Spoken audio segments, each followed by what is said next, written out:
Last day of the year and இன்னும் few டேஸில் வந்து ஒர்க் ஸ்கூல்லாம் ஸ்டார்ட் ஆக போகுது coming Monday.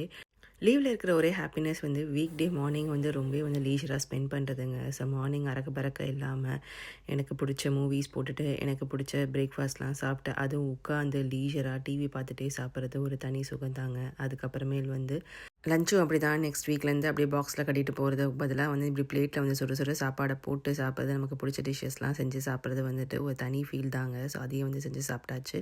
And 2025 went so good for me, and in fact it taught me a lesson, like especially என்னால் work family and எல்லாத்தையும் தனியாக manage பண்ண முடியும்னு கற்றுக்கிட்டேன். அண்ட் எஸ்பெஷலி இந்த மாதிரி ஊரில் ஜப்பானில் அதுவும் வந்து லாங்குவேஜ் தெரியாத ஒரு நாட்டில் இருந்துகிட்டு இங்கிலீஷ் கூட இங்கே பேச மாட்டாங்க. ஸோ ஒன்லி ஜாப்பனீஸ் தான். ஸோ அப்படிப்பட்ட கண்ட்ரியில் இருந்துட்டு என்னால் எல்லாத்தையும் வந்து மேனேஜ் பண்ண முடியும்ன்ட்டு கற்றுக்கிட்டேன். உண்மையை சொல்லணும்னா 2025 made me so strong and கொஞ்சம் ஹெல்த்தியாகவும் மாற்றிடுச்சு. உண்மையை சொல்லணும்னா இந்த மாதிரி ராகி சேமியாலாம் நான் முன்னாடி அடிக்கடிலாம் வந்து செய்யவே மாட்டேன். ஸோ இப்போ வந்து கொஞ்சம் ஹெல்த்தியாக இருக்கணும், ஸ்ட்ராங்காக இருக்கணுங்கிறதுக்காக இந்த மாதிரி ரெசிபீஸ்லாம் வந்து இன்க்ளூட் பண்ண ஆரம்பிச்சிட்டேன். And more healthier version of ரெசிபீஸ்லாம் வந்து இந்த 2026 வந்து அப்லோட் பண்ண பார்க்குறேன். எல்லாருக்கும் advance happy new year. Be safe, take care. Thank you, bye.